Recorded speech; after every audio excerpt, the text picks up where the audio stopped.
கடலூர் மாவட்ட விருதாச்சலத்தில் தொழிற்பேட்டைகள் முடங்கியதால் வேலைவாய்ப்பு குறைந்து ஊரை விட்டு மக்கள் வெளியேறும் அவல நிலை ஏற்பட்டுள்ளது. வரலாறும் ஆன்மீகமும் கலந்த நகரம். ஆனால் இன்று வாழ்வாதாரத்திற்காக போராடும் மக்கள், அதுதான் விருதாச்சலம்.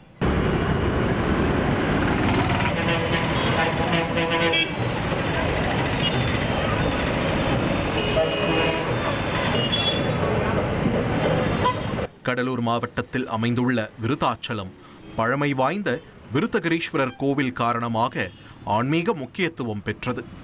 தென்னக காசி என்று போற்றப்படும் இந்த நிலம் இன்று வேலைவாய்ப்புக்காக இயங்கும் நிலைக்கு தள்ளப்பட்டுள்ளது. ஒரு காலத்தில் தொழில் வளர்ச்சியில் முன்னணியில் இருந்த இந்த பகுதி இப்போது பின்தங்கிய மாவட்டங்களின் பட்டியலில் இடம் பிடித்து வருவது வேதனைக்குரியது. விவசாயமே வாழ்வாதாரம். ஆனால் அதுவும் இன்று சவாலாக மாறியுள்ளது. நெல், உளுந்து, வேர்க்கடலை, மக்காச்சோளம், மரவள்ளி இவ்வளவு விளைச்சல் இருந்தும் சரியான மார்க்கெட் வசதி இல்லாமல் விவசாயிகள் திணறுகின்றனர். தொழிற்பேட்டைகள் இருந்தும் வேலை இல்லை. 1965ஆம் ஆண்டு தொடங்கப்பட்ட செராமிக் தொழிற்பேட்டை ஒரு காலத்தில் வெளிநாடுகளுக்கு ஏற்றுமதி செய்த பெருமையை பெற்றது. ஆனால் கடந்த 10 ஆண்டுகளாக மூலப்பொருள் பற்றாக்குறையால் முற்றிலும் முடங்கி உள்ளது. இந்த பின்தங்கிய தொகுதியாக விருதாச்சலம் இருக்குது. விருதாச்சலத்தில் ஒரு பெரிய தொழிற்பேட்டையோ எதுவுமே இல்லை, தொழிற்சாலைகள் இல்லை. ஆனால் பீங்கான் சம்பந்தமான ஒரு டிப்ளமா கல்வி இது தமிழ்நாட்டிலே இல்லாத ஒரு கல்வி நிலையம் இங்கே இருக்குது. அதை தரம் மேம்படுத்துறது மட்டுமல்லாமல் இங்கே இருக்கிற இந்த பீங்கான் தொழிற்சாலையில் மூலப்பொருள் கிடைக்காமல் ரொம்ப அவதிப்பட்டுட்டு வராங்க. அந்த மூலப்பொருள்களை அரசே எடுத்து தரணுங்கிற அந்த கோரிக்கை பெரும்பான்மையாக அந்த தொழிற்சாலையினுடைய நடத்தக்கூடியவர்களுடைய கோரிக்கையாக இருக்குது. ஆனால் அது நிறைவேறாமல் வெகு நாட்களாக இருக்கிறதால நிறைய கம்பெனிகள் மூடப்பட்டு வருது. அதை சரி பண்ணி அந்த தொழிலாளர்களுக்கு வேலை கிடைக்கிற விதமாக அந்த மூலப்பொருள் கிடைக்கணுங்கிறது எங்களுடைய பெரும்பான்மையான மக்களுடைய கோரிக்கையாக இருக்குது. மற்றொரு கனவு இப்போது குப்பையாக மாறியிருக்கிறது. 1982இல் தொடங்கப்பட்ட டான்காப் எண்ணெய் ஆலை வேர்க்கடலை, எள் போன்ற பயிர்களை எண்ணெயாக மாற்றி சந்தையில் விற்பனை செய்த முக்கிய மையம். ஆனால் இன்று 10 கோடி ரூபாய் மதிப்புள்ள இயந்திரங்கள் துருபிடித்து நாசமாகி கிடப்பதாக மக்கள் வேதனை தெரிவிக்கின்றனர். இங்கே ஒரு சூரியகாந்தி எண்ணெய்க்காக ஒரு டேன் கேப்பு ஓப்பன் பண்ணாங்க. ஓப்பன் பண்ணி இந்த பகுதியில் இருக்கிற சூரியகாந்தியினுடைய விவசாய நிலங்கள் பெரும்பான்மை பகுதியாக உள்ளதால் சூரியகாந்தி பூவை பயிரிடுறதுன்னு ஒரு பிளான் பண்ணியிருந்தாங்க. ஆனால் அது இன்றைக்கி பாழடைஞ்சு போய் அதனுடைய தொழிற்சாலையினுடைய பல கோடி மதிப்புள்ள பொருட்களும் நாசமாகி போய் கிடக்கு. அந்த சூழல் தான் இங்கே நிலவுது. அதெல்லாம் தரம் மேம்படுத்தணுங்கிறது இந்த மக்களுடைய கோரிக்கை. தரம் மேம்படுத்தினா தான் இங்கே பகுதி மக்களுக்கு வேலைவாய்ப்பு இன்னும் அதிகமாக கிடைக்குங்கிறது மக்கள் எதிர்பார்க்குறாங்க. அது மட்டும் இல்லாமல் அந்த சுடுகுழாய்க்கான தொழிற்பேட்டை இங்கே இருக்குது. ஆனால் அது நடைமுறையில் இல்லாமல் அது பாழடைஞ்சு போய் கிடக்கு.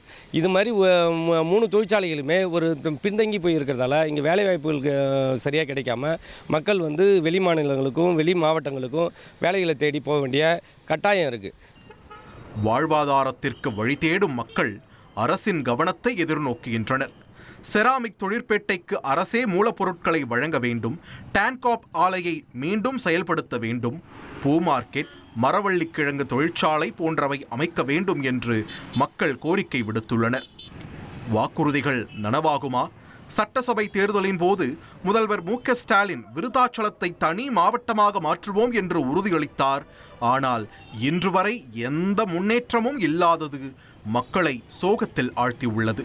விருதாச்சலம் தொகுதி மக்களினுடைய நீண்ட நாள் கோரிக்கை என்பது இதை மாவட்டமாக மாற்ற வேண்டும்.